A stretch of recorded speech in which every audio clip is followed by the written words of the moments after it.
Hi everybody, I'm Jeffrey and this is Psyche in Stereo. So today I'm doing something special.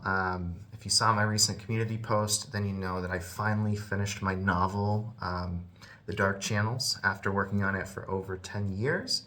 And I thought it would be fun to read a chapter of my book here on the channel. Part of the reason that I wanted to do that is that the novel is part of my channel's story. Around 6 years ago, I made a video called Understanding Introverted Feeling as an ENTP, and I talked about the book in that video. That's how I was conceptualizing it at the time. It was me exploring and integrating my shadow and trying to figure out what introverted feeling is like. I was really into the idea of the FI blind spot for ENTPs at the time. And so those are the original intentions, and that was how I was thinking about it. But I think as time has gone on, my understanding of the book, my conceptualizing of the book, these things have evolved. I still think there's a lot in the book for people who are philosophical, psychologically minded, typologically minded. There's some Jungian stuff in there. So still some good stuff to chew on and sink your teeth into for people who are fans of the channel. The Dark Channels is kind of a coming of age story blended with some cosmic horror stuff. So think Stephen King, although I tend to be a little less gruesome as a writer and a little more philosophical. So anyway, without further ado, I'm going to read chapter 1 of The Dark Channels. The Dark Channels, Part 1, Entrance. Chapter 1, E equals. E.G. was 13 when the Dark Channels found her. Now, this was back before a middle schooler could conjure up all sorts of bad business with just a smartphone in the bathroom stall.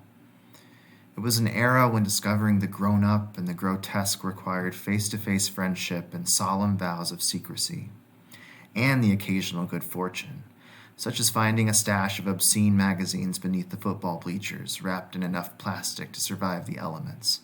But we digress. The E.G. incident happened when the internet as you know it was but a newborn. It all started in the school cafeteria when E's lone confidant, Jordan Bridgers, told her all about how she'd recently walked in on her pothead older brother watching some real deviant stuff in his backyard hideout. Those were Jordan's words, real deviant stuff. Was he practicing politics? E asked. She nearly choked on a clot of cheese from her cafeteria pizza. Sorry, what? E blushed, casting her eyes down and fixing them on her fork. Her thumb and index finger tightened against its cool metal. You know what I mean, she cried, having little clue what she herself meant.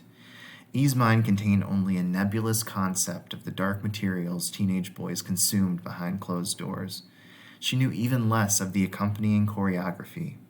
All that she understood was that the whole happening was part of a godless ritual that her father, Ernest, referred to as practicing politics.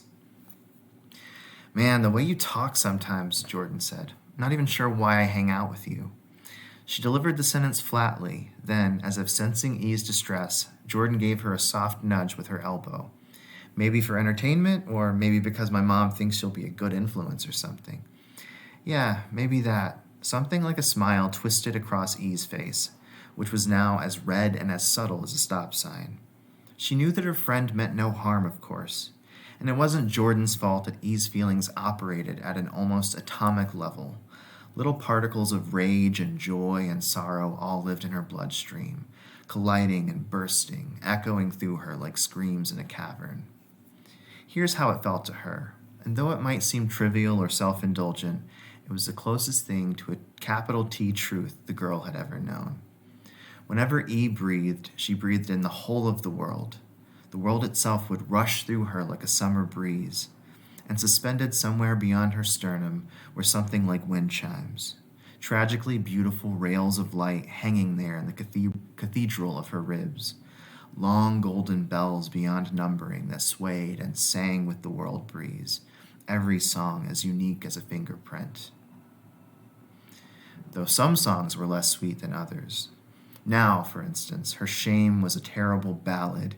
She imagined gathering it into a burning ball and flinging it at the holier-than-thou faces of her parents. They made her this way, unable to connect, unable to speak to another person over the roar of her inner unrest. Even the simplest of human exchanges, "My name is, what's yours?" felt to E like performing a considerable miracle. Yes, her parents were to blame. Until they'd grown weary of their duties, they were happy to keep E cloistered for almost a decade, leaving her branded as a homeschooler. Exhibit A, her manner of dress, the argyle, the endless floral patterns, the chinos, all safe at one level of analysis and yet out of sync at another. See also the array of fantasy books that she carried on her person, often clutched to her chest, even in realms as strange as the restroom or the cafeteria, where one now rested by her plastic tray. "Anybody home in there?" Jordan tapped a finger against E's forehead. In her left hand, she held an apple by its stem. She let the apple twitch in front of E's face like the world's lamest pendulum. "I'm here." This time the smile was genuine. "I'm in here. Sorry." Jordan grinned. "Anyway, like I was saying, the stuff he was watching was twisted, just warped. You've seen Misery, yeah? Or read it, at least?" E nodded, despite not knowing what that was. "Well, you should have seen—" Jordan was interrupted by a fist pounding the tabletop. She and E craned their necks to find the Zeller twins looming at the chairs opposite them. "Sorry, those seats are taken," Jordan said, seeming profoundly bored. The girl on the left scowled and then jerked one of the chairs out. Its legs squeaked against the linoleum as it slid. E's heart sank.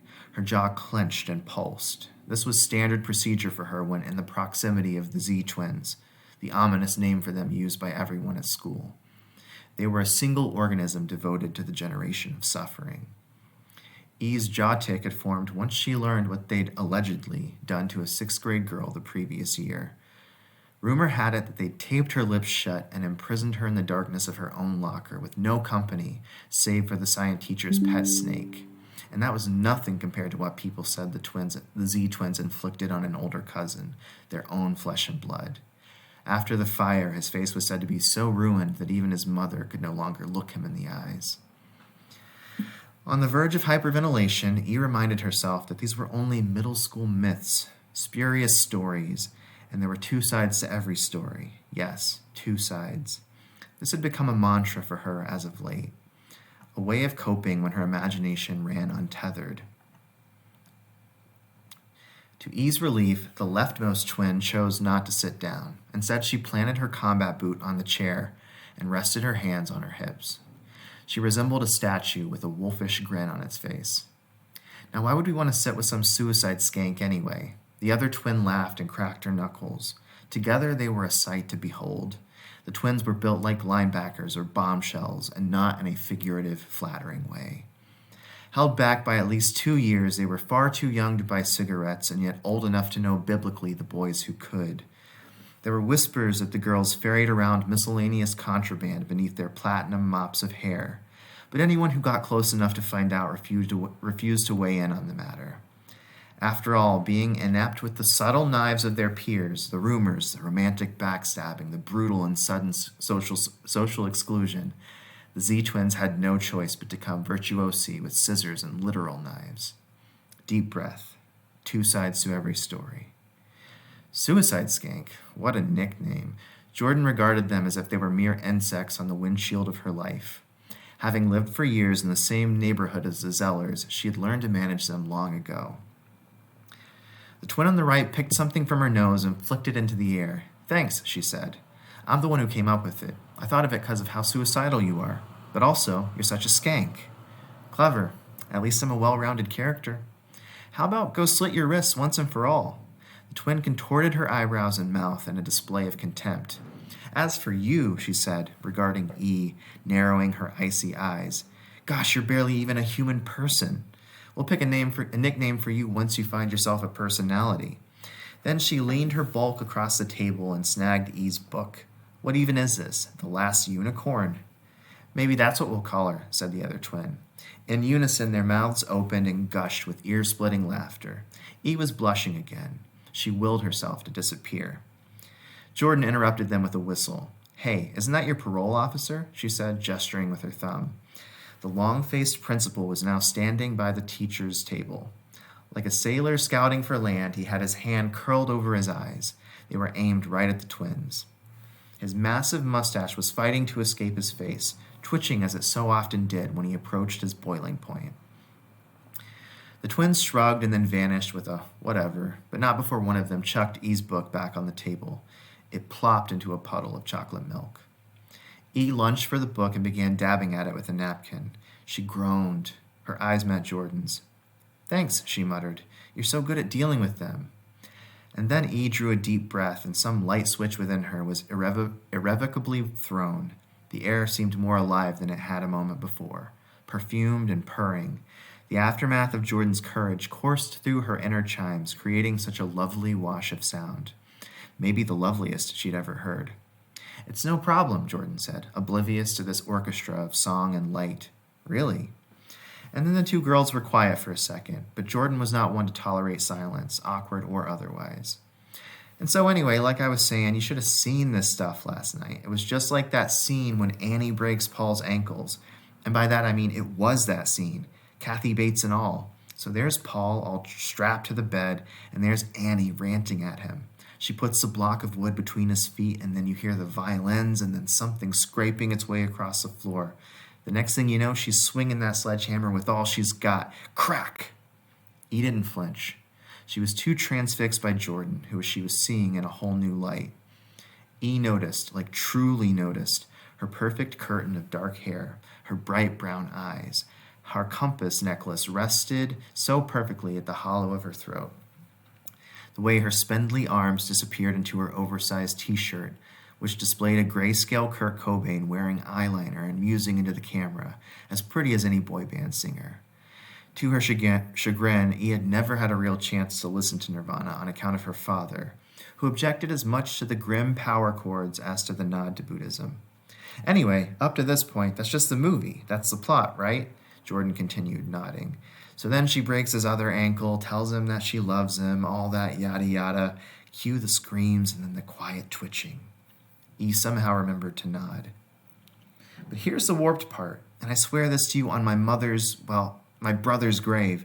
So then Paul freaking Sheldon looks right at the camera, and he says something that isn't in the script, you know? He says, he asks us what kind of people we are to just sit there like that and watch him suffer." Goosebumps crawled over Jordan's pale arms, a fact which didn't escape E's notice. She was still transfixed, still in awe of this strange being that she had, through whatever sequence of miracles, befriended. Jordan was a recently self-diagnosed Wednesday Addams type. She lived in a way that was all her own, untouched by parental tyranny. E had much to learn at her side. Jordan downed the last of her chocolate milk. She belched without embarrassment. "I guess what I'm really getting at is, how would you feel about coming over tonight and watching something like that?" And poor E, who didn't yet believe in evil, not the true capital E evil that lives somewhere beyond storybooks, that dark and immense thing pulsating at the periphery of the worlds, didn't even hesitate when she said, "Sure thing."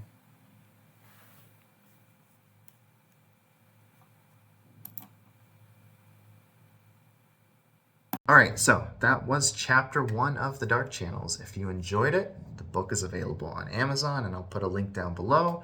If you'd like for me to read another chapter here on the channel, just let me know. So if there's real interest, I'd love to keep going. And that's it. So thank you all for being here. Until next time.